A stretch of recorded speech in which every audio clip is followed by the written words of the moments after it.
Évangile de Luc, chapitre 24.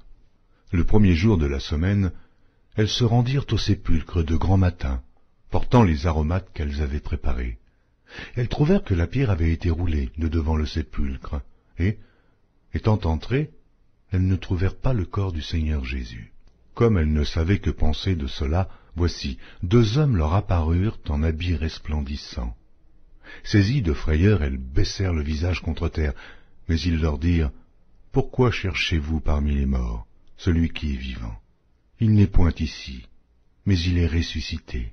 Souvenez-vous de quelle manière il vous a parlé lorsqu'il était encore en Galilée, et qu'il disait, « Il faut que le Fils de l'homme soit livré entre les mains des pécheurs, qu'il soit crucifié, et qu'il ressuscite le troisième jour. » Et elles se ressouvinrent des paroles de Jésus. À leur retour du sépulcre, elles annoncèrent toutes ces choses aux 11 et à tous les autres. Celles qui dirent ces choses aux apôtres étaient Marie de Magdala, Jeanne, Marie, mère de Jacques, et les autres qui étaient avec elles. Ils tinrent ces discours pour des rêveries, et ils ne crurent pas ces femmes. Mais Pierre se leva et courut au sépulcre. S'étant baissé, il ne vit que les linges qui étaient à terre. Puis il s'en alla chez lui dans l'étonnement de ce qui était arrivé. Et voici, ce même jour, 2 disciples allaient à un village nommé Emmaüs, éloigné de Jérusalem de 60 stades, et ils s'entretenaient de tout ce qui s'était passé. Pendant qu'ils parlaient et discutaient, Jésus s'approcha et fit route avec eux. Mais leurs yeux étaient empêchés de le reconnaître. Il leur dit, « De quoi vous entretenez-vous en marchant, pour que vous soyez tout tristes ?» L'un des deux, nommé Cléopas, lui répondit, « Es-tu le seul qui, séjournant à Jérusalem, ne sache pas ce qui y est arrivé ces jours-ci ?»« Quoi ?» leur dit-il.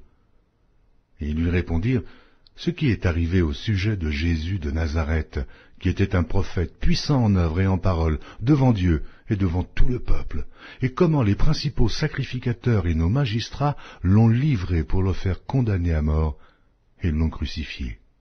Nous espérions que ce serait lui qui délivrerait Israël. Mais avec tout cela, voici le 3e jour que ces choses se sont passées. Il est vrai que quelques femmes d'entre nous nous ont fort étonnés, s'étant rendues de grand matin au sépulcre, et n'ayant pas trouvé son corps. Elles sont venues dire que des anges leur sont apparus, et ont annoncé qu'il est vivant. Quelques-uns de ceux qui étaient avec nous sont allés au sépulcre, et ils ont trouvé les choses comme les femmes l'avaient dit. Mais lui, ils ne l'ont point vu. Alors Jésus leur dit, « Ô homme sans intelligence, et dont le cœur est lent à croire tout ce qu'ont dit les prophètes. Ne fallait-il pas que le Christ souffrît ces choses, et qu'il entrât dans sa gloire ?» Et, commençant par Moïse et par tous les prophètes, il leur expliqua dans toutes les Écritures ce qui le concernait. Lorsqu'ils furent près du village où ils allaient, il parut vouloir aller plus loin, mais ils le pressèrent en disant, « Reste avec nous, car le soir approche, le jour est sur son déclin. » Et il entra pour rester avec eux. Pendant qu'il était à table avec eux, il prit le pain, et après avoir rendu grâce, il le rompit et le leur donna. Alors leurs yeux s'ouvrirent, et ils le reconnurent. Mais il disparut de devant eux. Et ils se dirent l'un à l'autre, « Notre cœur ne brûlait-il pas au-dedans de nous lorsqu'il nous parlait en chemin et nous expliquait les Écritures ?» Se levant à l'heure même, ils retournèrent à Jérusalem, et ils trouvèrent les 11 et ceux qui étaient avec eux assemblés, et disant, « Le Seigneur est réellement ressuscité, et il est apparu à Simon. » Et ils racontèrent ce qui leur était arrivé en chemin, et comment ils l'avaient reconnu au moment où il rompit le pain. Tandis qu'ils parlaient de la sorte, lui-même se présenta au milieu d'eux et leur dit, « La paix soit avec vous. » Saisis de frayeur et d'épouvante, ils croyaient voir un esprit, mais il leur dit, « Pourquoi êtes-vous troublés? Et pourquoi pareille pensée s'élève-t-elle dans vos cœurs? Voyez mes mains et mes pieds, c'est bien moi. Touchez-moi et voyez.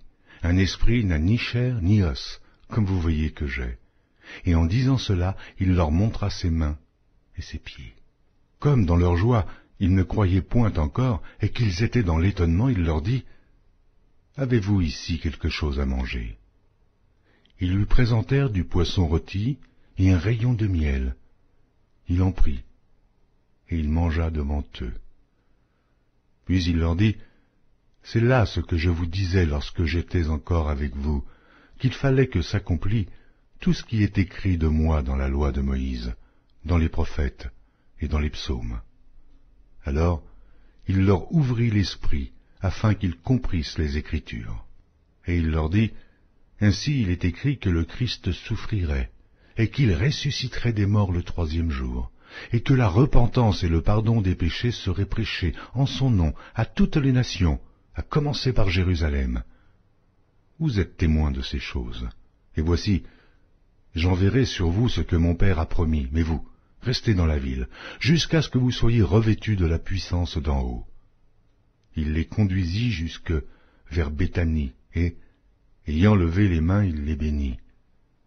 Pendant qu'il les bénissait, il se sépara d'eux, et fut enlevé au ciel.